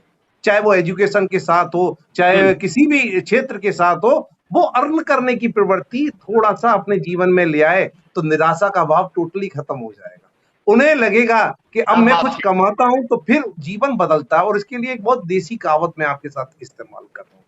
एक राजस्थान के 2-3 बहुत अच्छे सामंत परिवार के बच्चे थे और वो गए पुष्कर मेला। पुष्कर में पशुओं का बड़ा मेला लगता है डॉक्टर साहब। तो पशुओं के मेले में उन्होंने जाके कई पशुओं को देखा और पशुओं को देखने के बाद में उन्होंने तय किया कि हाथी की कीमत पूछी जाए, एक हाथी खरीद लिया जाए। हाथी बहुत बड़ा होता है और सबसे कीमती हाथी हुआ करता है। तो हाथी का जो स्वामी था उसने बड़े ईमानदारी के साथ उनसे पूछा कि बेटा एक बात बताइए, आप राजकुमार टाइप के लगते हो, अच्छे परिवार से लगते हो। उन्होंने कीमत पूछी, उन्होंने कहा बेटे आप खरीद नहीं पाओगे इसे। फिर दोबारा पूछी, उन्हें बताइए क्या कीमत है, तो उन्होंने कहा कि भाई आप नहीं खरीद पाओगे। तब तीसरी बार उन्होंने कहा तो चलिए मैं आपको बताता हूं, लेकिन मैं दूंगा एक शर्त पर। उन्होंने क्या शर्त है? उन्होंने कहा कि भाई आप कमाई या बाप कमाई। मेरे अर्थ को आप समझ पा रहे होंगे। ये आपने जनरेट किया है या पिताजी की प्रॉपर्टी है? उन्होंने कहा ये पिताजी की प्रॉपर्टी है। तो उन्होंने कहा आप खरीद लेंगे, और यदि ये आपकी अपनी प्रॉपर्टी है तो अभी आप 10 साल और सोचेंगे। ये है मूल भारत में, ये हमारे नौजवान का सोचने का तरीका है। जब तक माता पिता देते रहते हैं हम लोग एंजॉय करते रहते हैं। जिस दिन हम अपनी गाड़ी स्वयं चलाते हैं उस वक्त तारे जमीन पे आ जाते हैं, सिस्टम अपने आप दिखने लगता है, वास्तविकताओं से हमारा आमना सामना होता है। हमारे ये निराशा का भाव समाप्त होता है। मैं गाजियाबाद से बिलोंग करता हूं सर, यूपी से, दिल्ली के पास। हमारे यहाँ भी एक कहावत है कि बाप के कंधे पे फावड़ा भी सुई लगती है। अब बाप के कंधे पे फावड़ा भी सुई लगने का मतलब क्या होता है कि जब तक पापा जी की कमाई आ रही है तो बड़ा काम भी आपको यूं लगता है हाँ कर लेंगे। जब खुद कमाते हैं तब पता चलता है। क्या बात कही आपने। जी। हर्षभारती नागपाल जी कह रहे हैं बिल्कुल सही कहा आपने। Shilpangi ji good question sir, thank you ji. Nempal Brar ji salute you sir and salute your thinking. Krishna Pandya ji good morning sir, thank you sir. Sarika Pareek BSc BEd second year. PK मस्त सर बहुत बेहतरीन शख्सियत है सर, पीके मस्त सर खुद इंस्पेक्टर भी है राजस्थान पुलिस में और हास्य मंच के बहुत बड़े कवि हैं और हमारे साथ जुड़ चुके हैं, हमारी शख्सियत का हिस्सा रहे हैं। बहुत बहुत शुक्रिया, थैंक यू सो मच पीके मस्त सर। एक महत्वपूर्ण सवाल मैं पूछना चाह रहा हूँ अशोक सर, एनएसएस करने का क्या मुझे करियर में भी कोई बेनिफिट मिलेगा? गवर्नमेंट जॉब हो या प्राइवेट जॉब हो, कहीं इसके कुछ एक्स्ट्रा मार्क्स भी होते हैं क्या? कुछ एक्स्ट्रा बेनिफिट होता है जॉब्स में? जी, बहुत अच्छा सवाल है। अभी तक एनएसएस में जो लोग सर्टिफिकेट लेते हैं 240 घंटे के बाद में एक सर्टिफिकेट जनरेट होता है। 120 घंटे हमें सेवाएं करनी होती हैं। इसमें अभी तो हमें एजुकेशन में पात्रता है 5% मार्क्स कोई अलग अलग स्टेट के हिसाब से उन्होंने रखा है, एमए में एडमिशन के लिए, अलग अलग सब्जेक्ट में बीए में एडमिशन के लिए, ये प्रावधान तो है। लेकिन कुछ राज्यों ने जॉब में भी प्रावधान किए, जैसे छत्तीसगढ़ ने पुलिस की भर्ती में एनएसएस का यदि आपके पास में ए सर्टिफिकेट प्राप्त है तो वो आपको पुलिस में अधिमानता देते हैं। लेकिन अरे मैं जो आपको बेसिक जो जानकारी कह रहा हूं जिससे कि जीवन में परिवर्तन होता है, जो भी पैनल होता है सिलेक्शन करता, वो 100% एनएसएस के वॉलंटियर को बिना मतलब लिखे हुए भी अपनी प्राथमिकता देता है। आपने देखा होगा कि अमेरिका और ब्रिटेन के अंतर्गत एक नया भी एक कंसेप्ट चल रहा है कि आपने सोशल रेस्पॉन्सिबिलिटी क्या क्या की। सोशल रेस्पॉन्सिबिलिटी एक बहुत बड़ा जॉब है। अगर आप एक अच्छे विद्वान डॉक्टर हो सकते हैं सर, लेकिन आप अगर सोशल नहीं है तो आप अपने मरीज के साथ अच्छा व्यवहार नहीं करेंगे। कोई अच्छा एडवोकेट हो सकता है, लेकिन वो मालूम पड़ा कि वो इतना नाराज होता है, इतनी तेजी से बात करता है कि अच्छा गांव का व्यक्ति जो केस लेके आया है वो उससे बात ही नहीं कर पाएगा। तो इसके लिए जरूरी है कि हमारे व्यवहार में जो परिवर्तन आ रहा है या जो लोगों के साथ हम संवाद करके सीख रहे हैं, जो पूंजी अर्जित कर रहे हैं, वो बहुत बड़ी चीज है। और एनएसएस के माध्यम से व्यक्तित्व विकास होता है। इसका जो मूल ध्येय है समाज सेवा के माध्यम से व्यक्तित्व का विकास, ये एनएसएस का कंपोनेंट है सर। लेकिन सरकार आगे सोच रही है और सरकार इस पर विचार नहीं है कि इसे और ज्यादा कैसे हम ज्यादा प्रभावी बने। ये आपने एक बहुत महत्वपूर्ण बात कही है सर। मतलब मैंने भी बहुत इंटरव्यू लिए, मैं आपकी एक बात से बिल्कुल इत्तेफाक भी रखता हूँ। और आपने एक अनछुए पहलू को हमें बताया कि जब इंटरव्यूअर, अब चैलेंज टैलेंट नहीं रहा था, टैलेंट इतना आ चुका है, अब चैलेंज टैलेंट नहीं है। इंटरव्यूअर चाहता है रिस्पॉन्सिबल व्यक्ति, जिम्मेदार व्यक्ति, स्टेबल व्यक्ति। और जिसने एनएसएस किया हुआ है तो जाहिर सी बात है उसके अंदर ये सेट ऑफ स्किल्स तो डेवलप हुई होंगी। तो सामने वाले को लगता है यार इससे अच्छा कैंडिडेट नहीं हो सकता। आप बिल्कुल सही कह रहे हैं। नियम ना भी हो, फायदा तब भी है। फिटनेस कोच, लाइफ कोच और हमारा माइंड ट्रेनर हमारे साथ जुड़ चुकी हैं। Jain sir, ma'am, thank you so much. Himanshi, BSc BEd first year, good morning, thank you so much. Anil Kumar Verma ji, बहुत बहुत शुक्रिया, थैंक यू सो मच। मैं अंत की तरफ बढ़ रहा हूं सर। मेरा लास्ट सवाल ये है, लीडरशिप, नेतृत्व क्षमता, ये कैसे पैदा की जा सकती है युवाओं के अंदर? जी जी जी जी, जी। क्या आपने बहुत अच्छा सवाल किया है अमर जी, क्योंकि अब अपन समाप्ति की ओर है, कार्यक्रम समय अपने को अनुमति दे रहा है। लेकिन जी, मेरा एक जीवन में सफल होने के मैं फार्मूले के साथ बात करता हूं, क्योंकि नेगेटिविटी के साथ जीने में मजा नहीं आता। हमें जीवन के लिए कुछ ऐसी चीजें अडॉप्ट करनी चाहिए जिनसे आपके जीवन में परिवर्तन हो सके और हम सफलता पा सके। क्योंकि अभी तक जिन्हें जो निराशा है उसे छोड़ें, आज के दिन से हम जीवन फिर प्रारंभ कर दें। तो इसके लिए जरूरी है एक मिशन होना चाहिए जीवन का, दिल में एक आग होनी चाहिए कि आप करना क्या चाहते हैं, आपके लक्ष्य क्या है, टारगेट क्या है, आज ही तय कर। फिर पैर में चक्कर, चलाएवान व्यक्ति चाहिए हमें। आप ये कहें कि स्थायी व्यक्ति है, वो व्यक्ति कभी सफल नहीं हो सकता। चलने का मतलब है कंटिन्यूअस भ्रमण कर सकता हो, और उसके लिए जरूरी है, आज सोशल मीडिया में तो अभी रुका हुआ है जो अपना लॉकडाउन है, अभी हम वैचारिक क्रांति कर सकते हैं, निरंतर वैचारिक संवाद कर सकते हैं, लोगों पे विश्वास कर सकते हैं। और नई टेक्नोलॉजी के माध्यम से, जैसे पहली बार मैं आपसे मिल रहा हूं, लेकिन आपका व्यक्तित्व मुझे दिख रहा है, मेरे व्यक्तित्व को शायद आप भी समझ पा रहे हैं। पहले हम क्या करते थे, ये काम फिजिकल करना होता था। जब तक मैं आपके चैम्बर में मिलूं नहीं, जब तक मेरी और आपकी संवाद या आपकी जानकारी नहीं मिल पाती थी। तो ये भी बहुत जरूरी है। जी। और तीसरी चीज सबसे बड़ी जरूरी है, मुंह में शक्कर, मीठा बंदा चाहिए, मुंह में शक्कर, मीठा होना चाहिए, क्रोधी नहीं होना चाहिए। अगर आप मीठे नहीं हो तो आप ये मान के चलिए आपसे कोई जुड़ेगा ही नहीं। आपकी बात में सच्चाई हो, आप मीठे हैं, तो फिर देखिए बहुत मजा आने वाला है। और सिर पे बर्फ, क्रोधी स्वभाव का व्यक्ति नहीं होना चाहिए, सिर्फ ठंडा होना चाहिए। पहले हमें सुनने की आदत आनी चाहिए कि भाई आप कह क्या रहे हो, बंदे का विचार सुने और फिर जाकर हम उसे सॉल्यूशन दें। ये सब हमें तरक्की का रास्ता देते हैं, और इन रास्तों पे चल के कई सफल व्यक्ति आज स्थापित हैं। आप जीवन का ये फलसफा है कि हम निरंतर प्रवास करते रहेंगे। आप यकीन मानिए, हमारे ये बहुत सारे लोगों से हम सीखेंगे। बस में, राजस्थान रोडवेज की बस में भी बहुत ज्ञान मिल सकता है, यदि आपकी आंखें खुली हों तो, कान साफ हों तो हमें अच्छी चीजें मिल सकती हैं। अब रहा लीडरशिप का सवाल। लीडरशिप बहुत बड़ी चीज है, और लीडर का मतलब है कि हम अपने जहाज के कैप्टन पर इतना यकीन करें, हम सोते रहें और वो जागते हुए हमें गंतव्य तक पहुंचा दे, हम भय मुक्त होकर यात्रा करें, उसका नाम है लीडर। कि हमें मालूम है कि हम सही जगह पहुंचेंगे। इसके लिए सबसे बड़ी जरूरत है डॉक्टर साहब कि हमारा चरित्र बहुत अच्छा होना चाहिए। जी जिसका चरित्र थोड़ा सा डिग गया, आप मानिए हजारों सालों की मेहनत पल में खत्म हो जाती है, पल भर में हमारा सारा का सारा सम्मान धराशायी हो जाता है। तो इसके लिए जरूरी है चरित्र का पालन हो, ये सब संस्कार से आते हैं। चरित्र बहुत अच्छा होना चाहिए, सेवा का भाव हो। सेवा का भाव के लिए जरूरी नहीं कि हम पैसों का ट्रांसफर करना शुरू कर दें, हर एक को पैसा बांटना शुरू कर दें। सेवा का भाव ये भी हो सकता है कि केला के छिलके को उठा के डस्टबिन में डाल दिया जाए ताकि कोई गिर ना जाए, ये भी एक छोटा सेवा का भाव हो सकता है। गाय को अपन रोटी दे दें, पानी के लिए कुछ बर्तन रखते हैं जिसमें चिड़िया पानी पी लें, ये छोटे छोटे सेवा के भाव है, लेकिन इनके भाव बड़े। हर एक के प्रति स्नेह रखें, अपन प्रेम मोहब्बत रखें। लीडर अगर अपनी टीम के प्रति स्नेह नहीं रखेगा, उन पे भरोसा नहीं करेगा, वो कामयाब हो ही नहीं सकता। एक अच्छे लीडर की जरूरी है कि वो उनके साथ स्नेह करे, अगले मोर्चे पे सबसे पहले अपने को प्रस्तुत करे।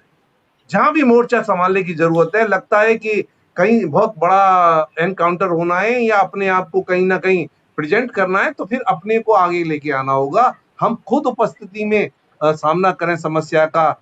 आप यकीन मानिए आपके फॉलोअर फिर चलते रहेंगे। अगर गांधी आगे नहीं चलते तो देश आगे आज नहीं बढ़ा होता। ये सब कुछ लीडर के आगे आने से हुआ है और उन्हीं के कारण ये सब चीज संभव है। निष्पक्ष और व्यक्ति निष्पक्ष होना बहुत जरूरी।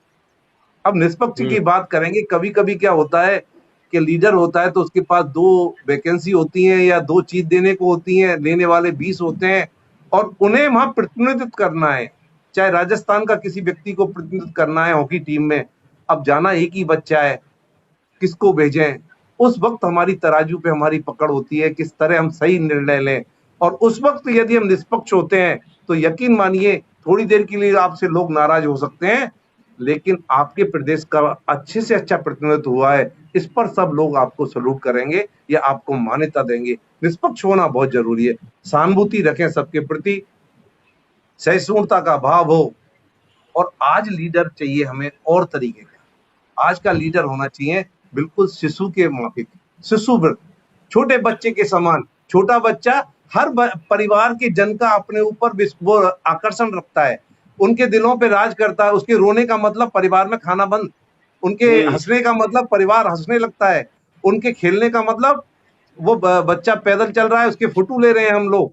ऐसा लीडरशिप, मतलब इतना अकाट आप पर यकीन हो आपके सपोर्टरों का, आपके शुभचिंतकों का, तो आप मान के चलिए आपको फिर ऑक्सीजन की जरूरत नहीं होगी, आपको धन की जरूरत नहीं होगी, आपको संसाधनों की जरूरत नहीं होगी। आप उनके आत्मबल से ही अपने जीवन की यात्रा और टारगेट पूरे कर लेंगे।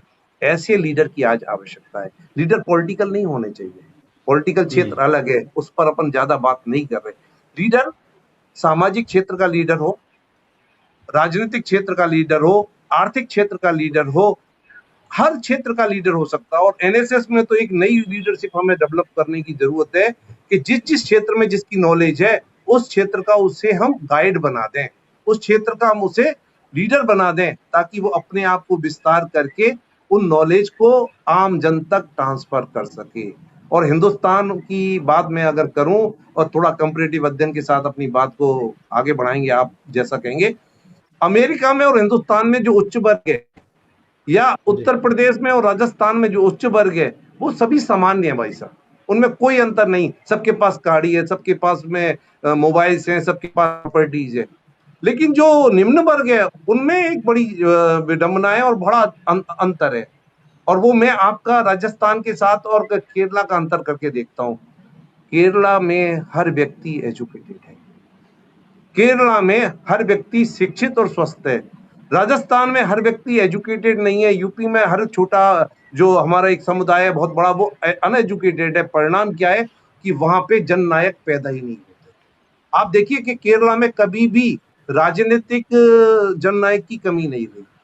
अमेरिका में कोई भी प्रधानमंत्री या राष्ट्रपति जो भी बनते हैं वो वहां के देश के जननायक होते हैं, तो वो सही दिशा पे लेके जाते हैं।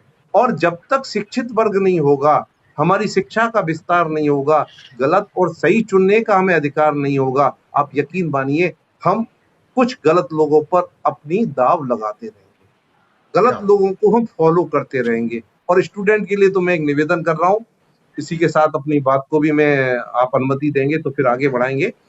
स्टूडेंट भी ये चीजें चुन के रखे जीवन में। नंबर 1, मित्र चुनना चाहिए उसे, लेकिन गुण दोष के आधार पे, पूरा टेस्ट करके, पानी छान के पीना चाहिए। गुरु देखकर पूरा का पूरा उनके ज्ञान, उनका आचरण, व्यवहार, इसके आधार पर जब आपके चुनाव होंगे, अजय जी, मुझे नहीं लगता कहीं भी बच्चे में निराशा होगी, बच्चे के साथ में कुछ अनहोनी होगी। और खासकर बच्चियां यदि हैं यहाँ और सुन रही हैं, तो मेरा उनसे निवेदन है, आज से ही अपने जीवन में एक चीज डाल दें, और खासकर वो चीज है ना। हर चीज में ना कहना प्रारंभ कर दें। घर में पढ़ाई में हाँ कहें, लेकिन जैसे ही बाजार में जाते हैं, कोई बच्चा मित्रता करना चाहता, मैं आपसे क्यों मित्रता करूं, मैं आपके साथ पिक्चर देखने क्यों जाऊं, 90% अपराध अपने आप खत्म हो जाएगा, 90% समस्याओं का समाधान हो जाएगा। क्योंकि ना के बाद हाँ बदलने में बहुत मेहनत की आवश्यकता है। यदि आप मुझसे कहते कि भाई हम आपको नहीं, आपसे बात करेंगे, तो मुझे आपको बताने में या समझाने में बहुत मेहनत करनी होती। और मैंने जब हाँ कहा, आपने हाँ कहा, तो इजी गोइंग हो गया। तो ना से अपना जीवन शुरू करेंगे तो मुझे लगता है वो तुलनात्मक अध्ययन होगा, वहां पे हम बहुत ज्यादा एक दूसरे को समझ सकेंगे, और अवगुण और गुण के आधार पर हम सिलेक्शन करेंगे। ऐसा अगर नौजवान करता है तो वो बारीक होगा, और वो बारीकी के साथ होगा, कसौटी पे कस के जीवन को निकालेगा, ऐसा मेरा मानना है। क्या बात कही आपने, क्या बात है सर। तमाम लोग लिख रहे हैं, संतोष पांडे सर चल दो पहुंच जाओगे, धन्यवाद, आपने बहुत बेहतर तरीके से इस सवाल का जवाब दिया सर। हर नागपाल की वाह क्या बात है। संतोष पांडे जी, आप सभी सम्मानितों को बहुत बहुत धन्यवाद, श्रोती सर, अमर सर, प्रवीण सर, साथ ही सभी सम्मानित जो इस लाइव से जाने अनजाने जुड़े हैं, बहुत बहुत स्वागत है संतोष सर आपका, बहुत बहुत शुक्रिया। मौर्य वंशी सत्यम मौर्य जी लिख रहे हैं, प्रत्येक युवा के मार्गदर्शक, युवाओं के प्रेरणा स्रोत, प्रत्येक युवा के अंदर नवाचार का संचार करने वाले परम आदरणीय गुरुजी, आप सदैव प्रसन्न रहें, स्वस्थ रहें और निरंतर युवाओं के अंदर एक नई ऊर्जा का संचार करें। क्या बात कही आपने। किरण ग्रोवर सर लिख रहे हैं कि motivational speech, Manoj Kumar talk, motivational thinking, Maya Rani ji good morning. Ram Kumar साहब लिख रहे हैं, मेयर रिवाज साहब, बहुत ही बहुमूल्य विचार आदरणीय डॉक्टर साहब, आपके हर शब्दों में इतनी प्रेरणाएं जितनी भी सीखी जाए कम है, आपकी एक एक बात प्रेरित कर रही है, सैल्यूट करता हूँ। अनिल कुमार वर्मा सर लिख रहे हैं, भवानी मंडी से, अशोक सर को पहली बार सुना, आपका मार्गदर्शन बहुत ही शानदार है सर। रॉकी बिश्नोई सर लिख रहे हैं, बहुत ही सटीक बात कही है सर। हर्ष भारती नागपाल जी का एक सवाल है, उसे मैं कभी एड्रेस कर लूंगा, मैं एड्रेस कर लूंगा। उनका सवाल ये था कि आपने मुंह में शक्कर रखने के लिए कहा है, तो इसकी भी तो एक सीमा निर्धारित होगी कि कितनी शक्कर रखें, तो जितने से अपने को शुगर ना हो जाए इतनी शक्कर अपने को रखनी है। हर्ष भारती भाई, इस पर हम चर्चा करेंगे। मेरा लास्ट सवाल है अशोक सर, आज एनएसएस इंट्रोड्यूस होता है कॉलेज लेवल पे, ऐसा ही है ना सर? नहीं, 10+2 10+2 पे, 11-12 में दोनों में होता है। जी जी, फिर तो बहुत अच्छा। मेरा सवाल भी ये था, हालांकि फिर भी मेरा सवाल अगर आप थोड़ा आगे बढ़ा पाए तो आप देखिएगा सर, हमें नहीं लगता आदतें डेवलप करने के लिए या डिसिप्लिन डेवलप करने के लिए वो उम्र थोड़ी पकी हुई उम्र हो जाती है, तब तक बच्चे का एक ढांचा बन चुका होता है। तो क्या कोई ऐसी योजना या एक ऐसा कोई विचार है, क्या इसे और छोटी उम्र पे लागू कर दिया जाए, चाहे इसका प्रारूप बदल के लागू कर दें, भाई हम बाहर एक्टिविटी ना कराएं, बाहर ना लेके जाएं, लेकिन स्कूल लेवल पे छोटी उम्र में 7-8 साल की उम्र से, ताकि बच्चे के अंदर वो आदतें डेवलप हो जाएं। ये आपने जो बात कही है अमर जी, ये बहुत सटीक है, लेकिन हर उम्र के लिए सरकार ने अलग अलग प्रोग्राम बना के दिए हैं। स्काउट गाइड है, रेवर रेंजर है, या बुलबुल, और कई तरीके के मतलब ऐसी चीजें हैं जो बच्चों के बीच में उपलब्ध हैं, जो 11th तक चलती हैं। लेकिन क्योंकि ये विशुद्ध प्रोग्राम जो आप देखेंगे, एनएसएस की एक बड़ी क्वालिटी, बहुत अच्छी खूबी है, यहाँ कोई भी प्रशासनिक अधिकारी से रन नहीं करता, विद्यार्थी और शिक्षार्थी, केवल विद्यार्थी होते हैं, और इसमें प्रोग्राम ऑफिसर वो भी शिक्षार्थी है, मतलब प्रोफेसर है, और हमारे जो कोऑर्डिनेटर हैं वो भी प्रोफेसर हैं, और अंतोगत्वा जो राज्य का स्टेट लाइजन ऑफिसर है वो भी प्रोफेसर है, शिक्षा जगत का है, इसमें कलेक्टर साहब कहीं नहीं है, अच्छा ब्यूरोक्रेसी कहीं नहीं है। ये सारा का सारा शिक्षा और विद्यार्थी के बीच में चलने वाला कार्यक्रम है, और ये एक अलग से बिल्कुल संरचनाएं, आप यकीन मानिएगा कि हिंदुस्तान की जरूरतों का ये पहला प्रयोग है जो हिंदुस्तान की जरूरतों को पूरा करता है। हमारे गॉडफादर विदेशी नहीं है, हम मौलिक हिंदुस्तान का प्रोडक्ट हैं। भारत की जनता ने हमें बनाया है या भारत के लोगों ने हमें बनाया है। एनएसएस विश्व में कहीं नहीं है, अच्छा और नाम से योजनाएं विश्व में कहीं नहीं है। एनसीसी के अगर आप देखेंगे गॉडफादर ब्रिटेन में, रोवर रेंजर के गॉडफादर ब्रिटेन के हैं, स्काउट एंड गाइड का आप कंपोनेंट देंगे तो उनका अलग है, और उनका ध्येय भी कुछ अलग था।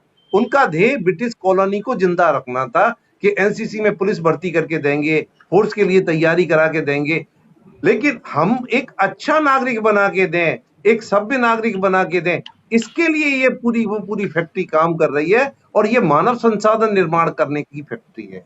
मानव में संसाधन कैसे डेवलप हो, मानव और अच्छा कैसे बन के राष्ट्र की सेवा कर पाए। क्या बात है, बहुत बहुत शुक्रिया अशोक सर। यकीन जानिए इतना मौलिक और इतना महत्वपूर्ण सेशन ये रहा, इतनी लर्निंग मुझे आज मिली और तमाम लोगों को। सर मैं चलते समय एक सवाल पूछ रहा हूँ, आप अपने एनएसएस के वॉलंटियर्स को, मैं अभी बाकियों की बात नहीं कर रहा हूँ, आपने देखा एनएसएस के वॉलंटियर्स ने कमाल किया है कोरोना के दौरान, आप उन्हें कुछ शाबाशी, कुछ मैसेज देना चाहते हैं? मैं तो ये कहूंगा कि एनएसएस के बच्चों के लिए मैं सलूट करता हूं उन्हें, और सबसे बड़ी चीज है आज जो भी हम कुछ कह पा रहे हैं या कर पा रहे हैं ये सब उनसे सीखा है। हमारा कुछ नहीं था हमारे पास, हम जब आए थे तो हम बिल्कुल निरंक थे। हर बच्चे के गुण अवगुण से एक मतलब व्यक्ति परिवर्तन होता है या चीजें निकल कर आती हैं, और जो भी आज हमारे पास में है उस सब का कारण ड्यू टू एनएसएस, हमारे स्टूडेंट हैं। अगर ये नहीं होते तो हमारी कोई वैल्यू नहीं है। ऐसे मेरे जैसे हजारों अधिकारी नौकरी कर रहे हैं, कोई उन्हें पूछता नहीं किसी भाव। आज अगर हमारी कोई आवाज है तो हम अपने स्टूडेंट की दम पे आवाज बोलते हैं कि हम 10,000 पेड़ अमुक डेट में लगा देंगे, हम इतने यूनिट खून ब्लड डोनेट कर देंगे, हम अमुक काम को इतने दिन में कर देंगे। ये ड्यू टू हमारे वॉलंटियर, ड्यू टू हमारे प्रोग्राम ऑफिसर, उनकी वजह से आज इस मुकाम पर हम पहुंचे हैं, और उनके ही आशीर्वाद को, उनके प्रेम को, स्नेह को, और आज जितने लोग सुन रहे हैं और आपका जो संस्थान इस कार्यक्रम को आयोजित करा रहा है, बधाई का पात्र है कि उन्होंने एक प्लेटफॉर्म हमें दिया, और प्लेटफॉर्म के माध्यम से हम कुछ और लोगों के साथ भी जुड़ पाए। ये हमारा सौभाग्य। और एनएसएस के लिए तो मैं कहूं कि बस केवल सलूट सलूट सलूट, इसके सिवाय मेरे पास कुछ नहीं है, क्योंकि इन बच्चों ने इतना प्यार दिया है अमर जी कि हमारे माता, जो मेरे अपने बच्चे हैं, मेरे एक बेटा और एक बेटी है दोनों, मैं बड़े निर्भय होकर अपनी बात करता हूँ। कभी कभी वो भी इतना प्यार नहीं करते जितना ये प्यार करते। क्या वजह क्या है? मतलब कई बच्चे ऐसे हैं जो प्रतिदिन मेरे स्वास्थ्य के बारे में केवल टेलीफोन करके पूछते हैं, सर आपका स्वास्थ्य ठीक है? केवल यही कार्य है उनपे। एक बच्चा रेगुलर पिछले करीब 3 साल से नमस्कार लिख रहा है, पर डे उसका काम है, गुड मॉर्निंग, और कुछ नहीं करता वो मेरे साथ। तो ये जो सिलसिला है, जो प्रेम का बंधन है, ये बना रहे। आप लोग खूब तरक्की करें, और मैं कहता हूं मेरे बच्चे सब अच्छे मुकाम पर पहुंच जाएं, फिर हमें आनंद आएगा कि साहब अमुक व्यक्ति हमारा स्टूडेंट है, अमुक कलेक्टर मेरा स्टूडेंट है, अमुक व्यक्ति हमारे कार्यक्रम से जुड़ा रहा।